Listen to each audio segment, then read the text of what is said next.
50 years ago, President Kennedy made physical fitness a national priority. This should be a matter of concern to us all.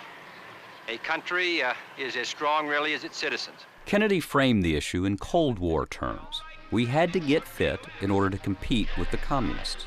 In this 1962 government film, Bob Hope made the case. Maybe you've seen some of the pictures of those Eastern European athletic meets. With these people, physical fitness is a way of life. And while there isn't much over there we'd care to copy, we could do with a little more of this kind of thing in our country.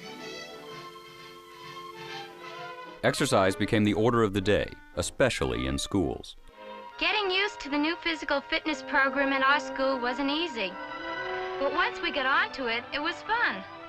We found we could do a whole lot more than we thought without getting tired. And anybody who couldn't keep up was a real square. But today, obesity rates among young Americans are nearly 4 times as high as they were in the 1960s. And as for phys ed, only 2% of high schools in America provide daily PE.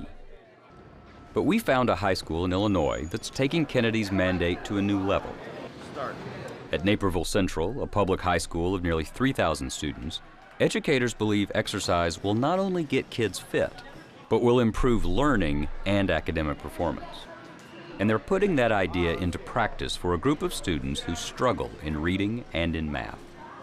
At 7:45 a.m., these freshmen and sophomores start the day in the gym. Get your heart rate up. The key is to get their heart rates up right before their most difficult classes.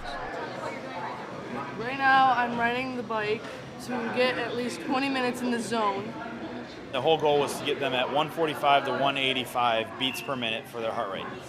Once Nadine Alness has hit her target heart rate zone, she heads to a class to improve reading comprehension. Here's an example of a text-to-world connection. And this is what you'll be doing in your journals. Cross-reducing is the easiest. Then comes pre-algebra. Let's look at number 21. You cross-reduce with the 9. I like gym in the morning, how it refreshes me. I don't doze off a lot. So I focus more onto the teacher, more on the lessons, more on everything. Hello. Paul Zentarski is the brains behind the program. He was the physical education coordinator here for 26 years. He says some teachers were skeptical when he first came up with the idea. They were afraid that the kids would be so hyped up coming out of PE going into the next class that they wouldn't be able to teach them well. So yeah, skeptical? Absolutely. They thought we were weird. But in the 6 years since the program began, the results speak for themselves. On average, kids who signed up for physical education directly before reading comprehension read half a year ahead of those who opted out of the exercise program. And in math, the improvements were even more dramatic. Students with the benefit of PE before pre-algebra consistently did better, improving 2 to 4 times more than their peers on standardized tests. It's something that Zentarski thinks other educators need to know about. People are dropping PE because test scores are failing. That's not the approach. That's the exact opposite of what you need to do to be successful. And he's not just talking about that group of students. When it comes to academics, the District of Naperville is one of the best in the state. Zentarski believes one of the key reasons is that all kids here take a fitness-based PE program. And now he's trying to spread that idea to other schools. My crusade is to let them know that if you infuse quality physical education in your program, that your kids will do better academically. The real sexy part of what exercise does is that it promotes the growth of new brain cells. John Rady is a psychiatrist who teaches at Harvard Medical School. He spent years studying the link between exercise and learning. Is exercise to the brain the same functionally as exercise to the muscle? That is, the more you use it, the more you can lift, the more you can learn. Exactly. We call the brain a muscle these days. The more you use the brain, the better it gets. That's why people are doing Sudoku, people are doing crossword puzzles. They're using their brains. But so does physical exercise.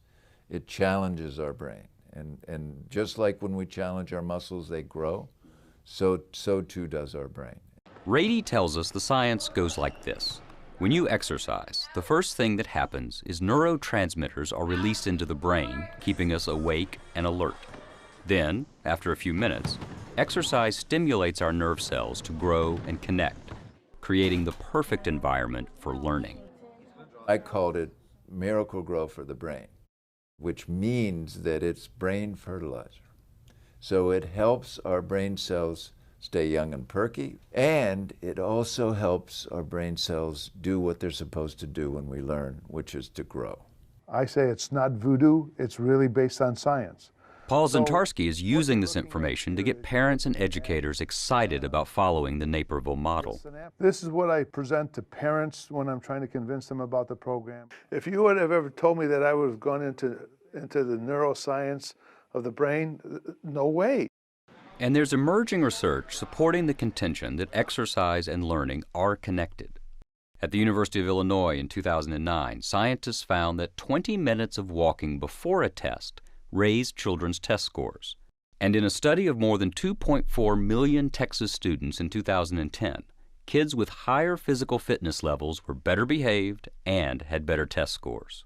Is it as simplistic, or simple rather, as more gym time equals higher test scores? Not necessarily. It's not that simple. It's not just gym time. It's fitness-based PE that's really the center of it. In other words, it has to be focused on all the children, because when I grew up and when you grew up, probably gym class was mainly for the athletes. Right.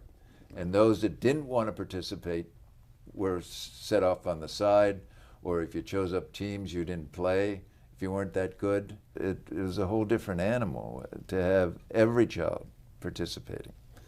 And I think that was the beauty of what I saw at Naperville.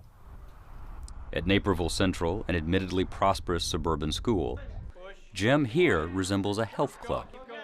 It's the rare school that can afford yoga classes, I should hear your exhale. dance lessons, kickboxing. But Zentarski's advice to any district is to go outside the system for money. You need to go to corporations. You need to go to the food industry who gets a bad rap for giving kids bad food and say, hey, you've got to give some money back. He's raised about $250,000 over 20 years. The big lesson of Naperville, however, isn't about having spiffy facilities. It's that exercise is as much an academic undertaking as an athletic one. It's nice to have the bells and whistles, don't get me wrong. But if you have jump ropes in an urban setting, students can exercise and get their heart rates up. And it's all about getting your heart rates up. It's one thing to exercise because you want to look good, you want to be healthy. But now when you throw in the fact that you're going to literally create more brain cells every time you do an aerobic exercise, it gives you another reason to go about doing it.